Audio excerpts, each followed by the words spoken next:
Iowa farmers have been crushed by his tariff war with China, and no one knows better than the folks in Iowa.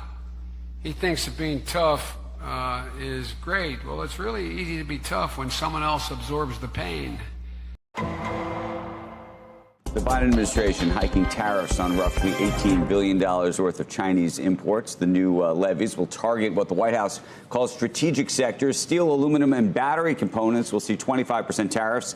Tariffs on solar cells and semiconductors raising from 25% to 50%, and tariffs on Chinese electric vehicles will quadruple to more than 100%. Chinese EVs were largely locked out of the U.S. market years ago by existing tariffs, and, well, now they're going to stay. Most of the new tariff rates will take effect this year, but some will be phased in over a year or two in order to give U.S. industry time to adjust. This move coming as a result of the Biden administration's review of tariffs that President Trump put in place in 2018.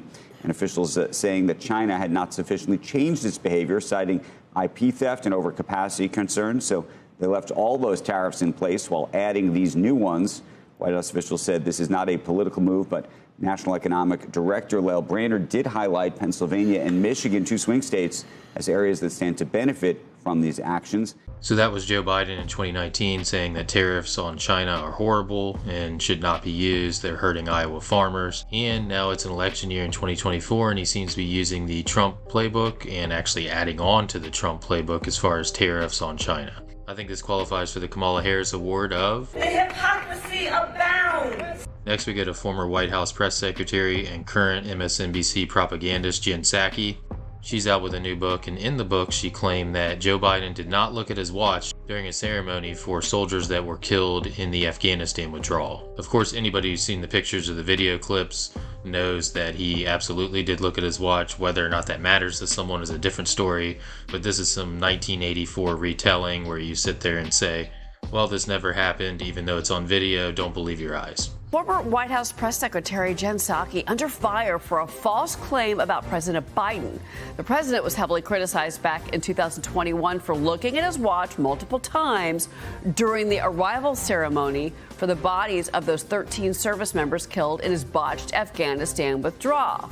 Families of the fallen soldiers expressing their disappointment and outrage at his disrespect. Well, in her new book, Psaki wrote, the president looked at his watch only after the ceremony had ended. Moments later, he and the First Lady headed toward their car. Well, Psaki even claimed that news outlets were spreading misinformation over the incident. After word got out about what is in the book, she was fact-checked into oblivion online, proving obviously that it was a lie because it's a very simple thing to prove, which then led to retractions coming for the book, and apparently that will not be included any longer.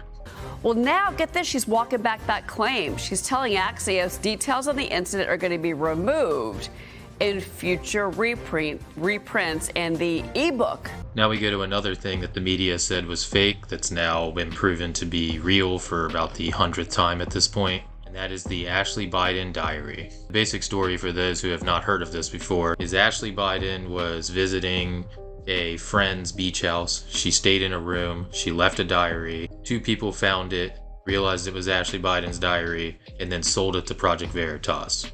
Two people from Florida have pleaded guilty to stealing and selling the private diary of President Biden's daughter, Ashley. Biden's daughter was moving from a friend's home in 2020, and she left behind some personal items, including her diary. They were found by a woman who, along with a friend, sold them to the conservative activist group Project Veritas. In the diary, Ashley talks about some inappropriate actions with Joe and showering at an age that she should not have been showering with him, things like that. So naturally, the media ran cover for them, saying that the diary contents were not real, despite the fact that Ashley Biden was actually trying to get them back from Project Veritas. And it should be noted that the FBI also raided James O'Keefe about this diary. Hi, is this Ashley Biden? This is she. How are you? I'm doing well. Yeah, I just wanted, so I heard you have a few of my belongings, and so I was going to ask if you could please meet my friend, Eric, who is down in Delray, if you could meet him and get this up to him. There's a diary here. It starts in January. It says, January at the end of a New York month, I'm sitting on a bed at the I building.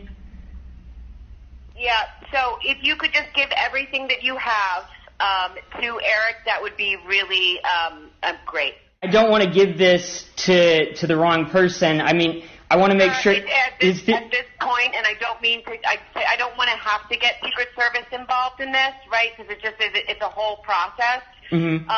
But you know, I am Ashley Biden. It is my stuff. So if you could just give all of that over, I would really appreciate it. I know you sent a picture to my husband with a camera and a few other things that are mine as well. So that would be really great. Where is a good place for him to meet you? There's also this bag with luggage tags on it. And so is that bag, because there's all this stuff, is that bag yours too, Ashley? Yes, it is. Americans can rest easy tonight knowing that 2 dangerous criminals are off the streets and are heading to prison. No, they didn't kill anybody. They didn't rape. They didn't traffic drugs or underage kids. And no, they didn't get loaded and wreck their Porsche. They found Ashley Biden's diary, and they tried to sell it. According to the Department of Justice, Amy Harris and Robert Kurlander pled guilty today to, quote, conspiracy to commit interstate transportation of stolen property. That has to be the least used federal statute on the books. But the diary was never stolen. Ashley Biden abandoned it. She left it under a mattress in a Florida halfway house where she was recovering from her sex and drug addiction. I have a legitimate question. Why don't the Biden kids ever clean up after themselves? Did they grow up with maids? Hunter is leaving his laptop at repair shops and his crack pipes and rental cars. Ashley's just ditching her diary around a bunch of drug addicts. This is the sloppiest family I've ever seen. It's almost like they want to get caught. Talk about daddy issues. We don't have time for that tonight, though. But the DOJ doesn't care. They're making it seem like these 2 people broke into the Biden family beach house and stole it out of the big guy's safe. They accused Harris and Kurlander of crossing state lines with stolen property and using an encrypted messaging app to communicate with journalists. Oh, so like WhatsApp or Facebook Messenger? Billions of people use that across the world. These people aren't Russian hackers. But that's what Merrick Garland wants you to think. And listen, these people aren't totally clean. They're getting high and they find a diary and they try to shop it for money to buy drugs, all before an election. They shopped it to a bunch of outlets. No one wanted it, and eventually ended up at Project Veritas. James O'Keefe wanted it, and he was suspicious, though, and needed confirmation that this was the real deal. So the duo went back down to Florida to find more evidence to corroborate it. O'Keefe paid 40 grand for it, but never even ran the story. Next thing you know, the FBI raids his house. And listen, the diary would have been a big October surprise had anybody run with it. It's full of dirt on the first family. In it, Ashley wrote about being hypersexualized in her youth, saying, quote, I remember having sex with friends at a young age and showers with my dad.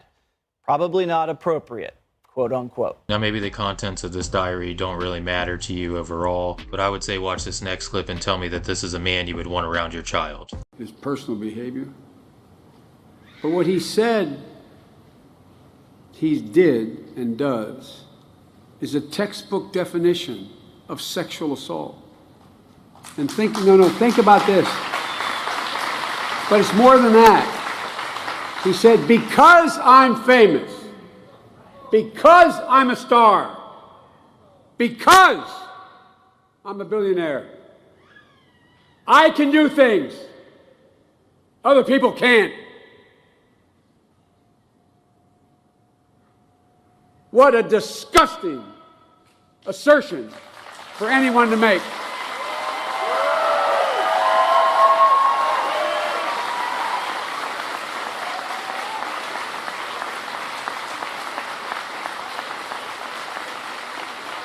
The press always asks me, don't I wish I were debating him? No, I wish we were in high school. I could take him behind the gym. That's what I wish. I grew up in Wilmington, Delaware, and had a fairly normal childhood.